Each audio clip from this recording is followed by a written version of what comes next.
UFC Fight Night, we have Edson Barboza taking on Sodiq Yusuff in the main event this weekend, and I'm going to be breaking down everything that you guys need to know to make some money this weekend. So we're going to be looking at this from a DraftKings Classic Contest perspective. We're going to be talking about DraftKings Rainmakers, who sponsor our show. If you guys haven't checked it out yet, click on the link below. You get a totally free starters pack for PGA or for NFL or for both, if you guys so choose. And what you're going to get there is a set of cards you could use to build lineups immediately. They are totally free, but you can win actual cash prizes with them. And then also, we'll talk about some bets on the way as well. The only thing I ask of you guys is to do me a favor, like the video, subscribe to the YouTube channel. I appreciate the support. It helps keep the content free here.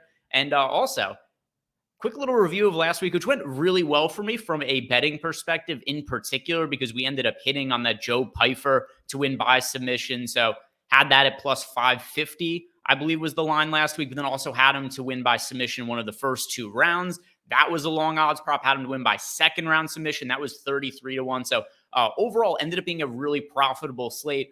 Could have really cleaned up in DFS as well. I came in second in one of the second one of the Rainmakers core contests. And then in the main slate, I had pretty much all of the nuts, but unfortunately, I had like 90% exposure to the Cutelaba fight, which Cutelaba, Felipe Lins ends up pulling out. That's like the 16th time. Not even joking. If you guys go ahead and look at the Tapology page of Felipe Lins, it's like the 16th time he's pulled out of a fight. So super annoyed from that because there was nothing we really could have done about it. But overall, can't complain about a profitable slate. The things that we were able to control ended up going my way last week. So that was nice. And now we're going to be breaking down another slate here. Starting with the main event, Sodiq Yusuff taking on Edson Barboza. And listen, if Edson Barboza was in his prime, I would be picking him to win this fight. But the problem is that Barboza is definitely on the back end of his career now. He is 37 years old. We got Sodiq Yusuff on the other side of the fight, is 30 years old. So youth is on his side. We've all seen a pretty long layoff for Yusuff. He hasn't fought in a year. I do expect him to make pretty big improvements. He's a prospect that I'm relatively high on. He's not somebody who I view as like a future championship contender or anything like that. But we have seen some pretty good showings out of Sodiq Yusuff since coming into the UFC. We saw him recently have a win over Andre Fili, looking at his last 4 fights, that is. And this is a loss that's actually aged pretty well. He had a really competitive fight against Arnold Allen. Probably the decider in that fight was that Arnold Allen ended up dropping him. If it was not for Yusuff getting dropped, there was an argument to be made that he won that fight. And if that was the case, that really would have set him on a great path. But ends up losing that fight, but in a relatively close decision. Beats Alex Caceres. This was a fight that really wasn't the best showing for Sodiq Yusuff. Probably more competitive with Caceres than it should have been. And then he just easily disposed of Don Shane. It's about 30 seconds. Just goes in, just gets into a clinch situation, ends up wrapping up the neck, and then gets a submission 30 seconds into the fight. That's the last time we saw him fight, and it was a year ago. So now long layoff. I expect him to be showing some improvements here against Edson Barboza. And Sodiq Yusuff has the kind of style that poses problems for Edson Barboza. Typically, we see Barboza struggle with forward pressure, especially when people are implementing a wrestling and grappling game plan. While I don't really expect too much of that from Yusuff, he only lands 0.18 takedowns per 15 minutes. I do expect him to be marching forward. I do expect him to be pressuring Barboza to really take away his space. And that's where Barboza kind of starts to struggle. And also, his durability is very suspect at this point in his career. We've seen Edson Barboza finish a number of times, and that is what I expect to happen in this fight. I'm not going to totally write off Barboza just because of the fact that he is so dangerous. And we know he has the one-shot KO type power. He could do it with his hands. He could do it with his feet, kicks. So I'm going to be picking Yusuff to win. I'm going to be picking him to win by third-round knockout.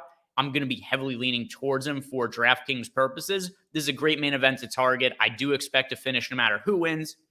So while my exposure is going to be leaning more towards Yusuff, I do think it's worth taking some shots on Barboza as an underdog as well. My exposure is probably going to be something like 70-30 in favor of Sodiq Yusuff as far as our current ownership projections over at Stokastic.com, which if you guys want access to, you click on the link below to sign up for an MMA subscription. We have Yusuff projected for 42% ownership, and then we've got Edson Barboza at 32%.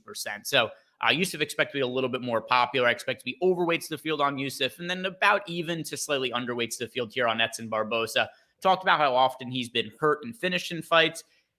This is a terrible look for Barboza. He did get knocked down on the feet in a fight against Bryce Mitchell. He got knocked down twice and finished by Giga Shikadze. We also saw him get knocked out by Justin Gaethje. He got knocked out by Kevin Lee.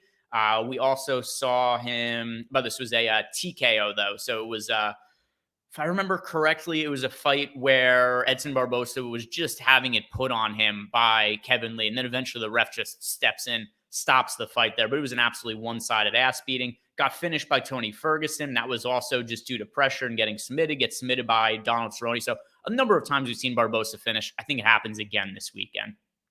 Moving on to the co-main event, Jennifer Maia against Viviane Araújo. And not a fight I love for DraftKings purposes. You've got a fighter here in Jennifer Maia who is not super friendly for DFS purposes. She lands 4.5 significant strikes per minute. She absorbs more than she lands. She hardly ever goes for takedowns. So if I'm just trying to figure out which side I'm going to be playing in DFS, the answer is going to be neither. But if I had to play a side, I would go towards Araújo just because I don't think there's a lot of finishing equity with Jennifer Maia, which is probably what she needs to be in the optimal lineup in this fight. Where if Araújo wins, at the very least, she is cheap enough at $7,700. We're at least that like $7K price range, somewhere mid 7Ks. If she wins on a shorter slate, especially because we had a fight get canceled, the Edgar Chairez fight, that's something where you could see Araújo just by winning. An underdog winning could be enough to land the optimal line. But overall, fight I have very little interest in. Not going to be playing much of it in my lineups and don't have to play it for Rainmakers contest either. Another fight that I don't really love for DFS, although I've really liked for real-life purposes, Jonathan Martinez against Adrian Yanez.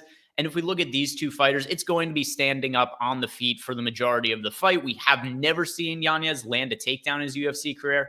0. We've seen Jonathan Martinez lands 0.46 takedowns per 15 minutes. So he's not somebody we really look to ever wrestle offensively. So then you got a fight that plays out on the feet between two guys that are fairly high output strikers. 6.75 significant strikes for Yanez, 4.63 for Jonathan Martinez, just based on the fact that it's priced in the mid-range, 8,000 for Martinez, 8,200 for Yanez. I do think that it's something that we could make a case for playing each of them just because of the price points. If none of the cheap underdogs win, it could be really important to get that mid-range winner into our lineups. I'm going to pick Yanez to win because of the higher output. I do think people are a little bit lower on him because he got starched in his last fight against Rob Font, but I mean, Font's a pretty big step up in competition. I think Rob Font would starch Jonathan Martinez as well. So going to be picking Yanez to win when you consider that he lands 6.75 significant strikes per minute to 4.63 for Jonathan Martinez. He's just the much busier fighter of the two. And you could also make a case, and I'm strongly considering it, probably going to pull the trigger. Yanez on the money line. It's a pick'em fight, minus 110 on both sides. With that being the case of me picking Yanez to win, I do think he probably wins this fight at like a 60 or so % clip. So I think he's worth betting at minus 110. Haven't placed the bet yet, but I'm going to be doing that sometime today. I'm recording this on Friday, recording it shortly after weigh-ins, and I was waiting until weigh-ins to really get more information on the card, and I'm going to start placing my bets right after I finish recording this video. Next fight, this is another one that I'm going to be betting, Andre Petroski against Michel Pereira, and there's so much line movement going towards Pereira in this spot, and I don't really understand why the market is as heavy on Pereira as they are, because he's moving up a weight class. He's had a massive size advantage at 170. Part of it's because he hardly ever makes weight at 170. When he does, he's just massive for the weight class. Even in this fight, you know, you look at the size difference between him and Petroski. Petroski, who in his own right is a pretty big 185-pounder, 6 feet tall, 73-inch reach. Michel Pereira, nearly the exact same dimension, 6'1", 73-inch reach. So size should be about equal. People bring up that Petroski is bad cardio. You know who else is shit cardio? Michel Pereira. We've seen Pereira really gas, especially when he's been in situations where he's been pressured to wrestle. So if you look at the fight that he had against Tristan Connolly, for instance, I know that it's Pereira who's credited with 2 takedowns, none for Connolly, but Connolly was able to reverse position in that fight. He was able to hold top control, and he's able to just wear down Pereira. Pereira does fight a little bit smarter than he did when he was earlier on in his UFC career. He's not breakdancing coming into the octagon. He's not doing as many backflips in the middle of the fight, which basically these antics would have Pereira gassed out by the end of the first round because he would basically dance and do like a whole gymnastics routine before getting into the octagon, to the point where he would just be totally gassed by the time the fight started. He doesn't do all that nonsense as much anymore. He's a little bit more reined in, but still, he slows down in the later stages of his fight. And while Petroski also at times slows down, he looked not all that great in his last fight up against Gerald Meerschaert, where it was a split decision. Petroski was just throwing nothing but haymakers in the early going of that fight and tired himself out. He is still somebody who often fights through that fatigue. He landed 2 takedowns, ended a knockdown against Meerschaert, landed 8 takedowns against Wellington Turman, landed 4 takedowns against Huya Zhang. I'm going to pretend the Michael Gilmore fight doesn't exist because that's a meme fight. It tells us nothing. Michael Gilmore does not belong anywhere near the UFC. But still, we saw Petroski at least fight into the 3rd round in that fight. And I do feel slightly better about his cardio than I do feel slightly better about Petroski's cardio than I do about Pereira's in the later stages of this fight. And when you just look at how wide the odds are at this point, we've got Pereira anywhere from like a minus 210 to minus 220 favorite. You could bet on Petroski anywhere from plus 170 to plus 180 is the best available number in a fight that I think is very close to 50-50. I'm going to be betting Petroski because I think there's a lot of line value there. And then as far as DFS goes, Petroski's the higher upside as well, because I think Pereira to reach a ceiling is pretty reliant on an early finish, whereas Petroski, I think, could finish Pereira. I also think Petroski in a decision could end up scoring really well via the takedown. So I'm picking Petroski to win, and then I also like him as a pretty big underdog on the money line. One of my favorite cheap plays for DFS purposes. He's also very affordable in Rainmakers if you guys are looking for cheaper players to, or cheaper fighters to buy on the secondary market. One of the things that was giving me a little bit of concern when I was about to record this video earlier is I wasn't sure if this fight was going to happen. Christian Rodriguez, Cameron Saaiman. Christian Rodriguez, who I don't know how he's still fighting at this weight class. He never makes weight. He's frequently missing weight. So we saw him come in 140 on the scales for a fight at 135 pounds. He ended up getting fined 20% of his purse. Big ups to Cameron Saaiman for taking the fight, but Christian Rodriguez, like, how many times can you miss weight and continue to fight at this weight class? So I expect Christian Rodriguez to be moving up to 145 after this fight. And I think this is a very, very competitive fight. As far as the weight miss goes, I mean, I don't really know exactly what to make of it other than Rodriguez misses weight for pretty much all of his fights. So it's kind of standard course of action for him. If you look at his output, it's very low. Rodriguez only lands 2.89 significant strikes per minute, 0.92 takedowns per 15 minutes. And then Saaiman on his side, and why I'm picking him to win while he's an underdog, is just so much more output on the Saaiman side. What Rodriguez is going to look to do is land takedowns. He's going to look to control Saaiman. And at least from what we've seen out of Cameron Saaiman, he doesn't have the best takedown defense. He gets taken down pretty frequently. He only has a 41% takedown defense, which is why I think we're seeing more of the public betting Christian Rodriguez in this fight. But Saaiman typically pops up pretty quickly after being taken down. And I do wonder, with Christian Rodriguez, how is his cardio going to hold up when somebody's really putting a pace on him? Because, like we said, he just doesn't fight at a very high pace. 2.89 significant strikes land per minute, less than a takedown per 15 minutes. So I do expect him to land takedowns early. What happens when Saaiman gets up? What happens when they're on the feet and Saimon's landing, 2 significant strikes for every 1 that Christian Rodriguez lands? So pretty decent fight to target in the mid-range. If Rodriguez wins, it's going to have to come via takedowns and control time, which typically scores well on DK. If Saaiman wins, he typically always scores well in his wins because of the amount of output that he fights with. So picking Saaiman to win, both sides make sense for both classic contests and for Rainmakers contests. I'm also probably going to end up betting Saaiman on the money line. I'm just waiting a little bit longer because the public continues to bet the Rodriguez. And I'm against the way that the majority of people are betting this card in general. There's a lot of line movement that I just disagree with. And one of the spots is going to be Saaiman plus 140 right now. I'm hoping I get like a plus 145 or plus 150 price point because that line has continually grown over the course of the week. It initially opened with Rodriguez being, at one point, Rodriguez was an underdog. Let's see. At one point, Rodriguez was not quite an underdog, but minus 115, where it was a pick 'em on both sides. So, yeah, going to pick Saaiman to win. Also like betting him on the money line at pretty good plus money odds. TJ Brown against Darren Elkins. This is a great fight to target because all Darren Elkins fights are batshit crazy. He's somebody who, no matter how old he gets, he takes an extremely high amount of damage in his fights. and it never really seems to slow him down. Eventually it's going to, because how many times can you get knocked out and how many times can you get hurt on the feet and it not impact your career? But hey, Darren Elkins is a grinder. When he wins, he scores well on DraftKings. And TJ Brown lands a lot of takedowns in this fight, which is why I'm interested in this fight. 3.53 takedowns landed per 15 minutes for TJ Brown, 2.73 takedowns per 15 minutes landed for Darren Elkins. And neither of these guys have good takedown defense. 58% on the Elkins side, 36% on the TJ Brown side. I'm leaning towards TJ Brown because of the age difference and all of the mileage that's on Darren Elkins at this point. Darren Elkins is 39 years old, whereas we have the younger fighter at 33 in TJ Brown. Not that he's necessarily young, but he's young compared to Darren Elkins. So I expect this to be a wild fight. I think it's going to be a fight of the night contender type fight. Weird stuff is going to happen. There's going to be a lot of takedowns. There's going to be a lot of scrambles. It's going to be sloppy. I think the winner scores well. Picking TJ Brown to win, but I think both sides of this fight make sense, whether you're playing in classic contests, rainmakers, all formats. I think this is a really good fight to target. Next fight, another one that I don't have all that much interest in, Tainara Lisboa against Ravena Oliveira. And this is a fight here where Oliveira, we don't have very much information on. She only has 9 career professional fights, and almost all of them have come against fighters on the regional scene that had no real track record of performance themselves. And then as for Lisboa, also very green in her career, 6-2 as a professional. She does have UFC experience. She won her debut against Jessica Rose Clark, but here's the issue. She did almost nothing in that fight. Might as well pull it up. It's the only fight we have in the UFC for either of these fighters. So Lisboa ends up getting a 3rd round finish, but she only landed 1 takedown.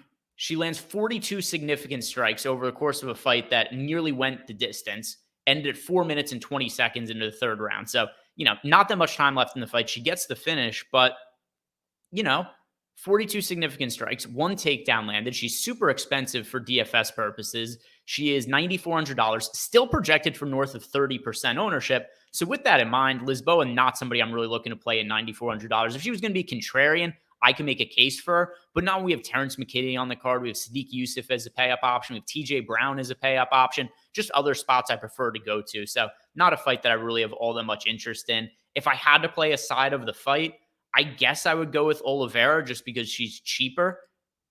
And that's pretty much the only reason I'd be going with. Oliveira is cheaper. She's projected for low ownership, right around 10%. But overall fight that I don't think we need to be targeting this weekend.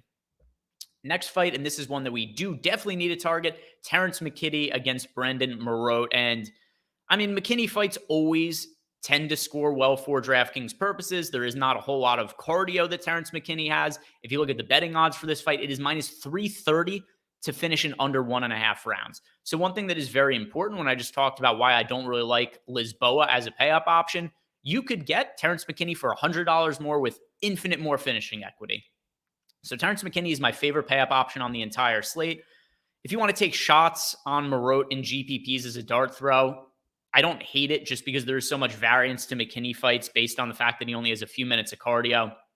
But I think the most likely scenario here is that McKinney comes out hot early, overwhelms Marotte, kind of like what we saw in McKinney's last fight where he got the quick finish against Mike Breeden, ended up finishing the fight in 1 minute and 25 seconds. McKinney just marched forward, didn't even really need to land takedowns against Mike Breeden. He was just able to put a pace on him on the feet, and Breeden wilted in a minute. I think we could see something similar happen against Marotte here. So McKinney in the first round is going to be my pick to win. Great pay-up option. Great fight to target on DraftKings for this weekend. Few fights left to talk about. This one, Irina Alekseeva against Melissa Dixon. And we have Alekseeva, whose actual nickname is Russian Ronda, even on the UFC website. And another really messy fight because Alekseeva is 5-1 as a professional. Melissa Dixon, 5-0. We have very, very little information on each of these fighters. Alekseeva in her UFC debut went out and fought Stephanie Egger and looked pretty decent in that fight. I thought she was doing the better work on the feet, and then eventually these two got into a scramble, and Alekseeva was able to lock in a knee bar against Egger and just destroyed her knee, where Egger was just fucked. Her knee, she had to, I can't remember. I think she tore her knee even before she ended up tapping there. So Alekseeva got her into a compromised position, ends up finishing Egger. And this is a fight where there's so little information on each of these two fighters, other than the fact that what we've seen out of Alekseeva, she fights like a maniac.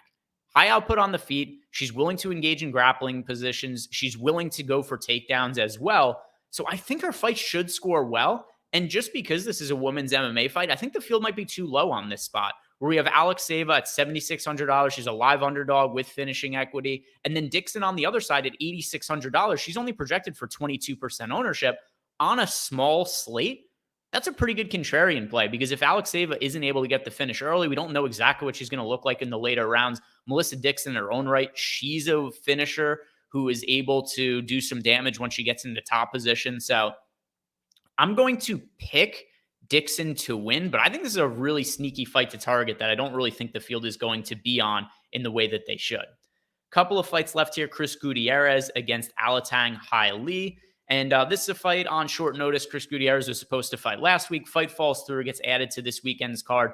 Alatengheili actually opened as a minus 200 favorite, and the line very quickly flipped to the point where we now have Gutierrez priced as a minus 300 favorite at the time I'm recording. So there's actually been a lot of line movement here because, like I said, the fight initially opens. We got Alatengheili as close to a minus 200 favorite. Then the line flips to the point where Chris Gutierrez grows to a minus 450 favorite. And now it's been bet in the other direction to where it's settled right around minus 300 for Chris Gutierrez, which I think is about a fair line. I'm going to pick Gutierrez to win, but I do think that Alatengheili is probably the slightly better DFS option just because we don't really see a lot of finishes out of Chris Gutierrez. He doesn't fight at a super high pace, landing 4.75 significant strikes per minute. He doesn't land takedowns either. Whereas I do think there's a chance that Alatengheili could land takedowns in this fight. He lands 1.78 takedowns per 15 minutes. And we've seen Chris Gutierrez struggle at times when he's had his back on the mat. So if you guys remember the fight against Cody Durden, which ended in a draw, Gutierrez looked great in the early going of that fight. And then you get into the later rounds where Cody Durden was able to ground Gutierrez. He was able to land some ground and pound. He's able to control him for an entire round, gets himself a 10-8 round. As a result, the fight ends up being a draw. We haven't seen a whole lot of Chris Gutierrez face somebody who's wrestling offensively against him. So picking him to win, I think he should win the striking exchanges. But if Alatengheili could land takedowns, kind of a sneaky tournament play, and it's $7,200 projected for low ownership, that's my preferred play for DraftKings purposes. Gutierrez, the problem I have with him, even though I'm picking him to win, not a lot of finishing equity, and then also not a lot of output. So his path to victory is likely going to be a decision win, and based on his output, probably doesn't score all that well on DK. Ashley Yoder against Emily Ducote. Another fight that I don't love targeting for DraftKings. If you have Rainmakers cards of Ducote, she's a fairly safe win. She's a minus 400 favorite. So from that standpoint, you could plug her in there. But at $9,300 on DraftKings, just no thanks.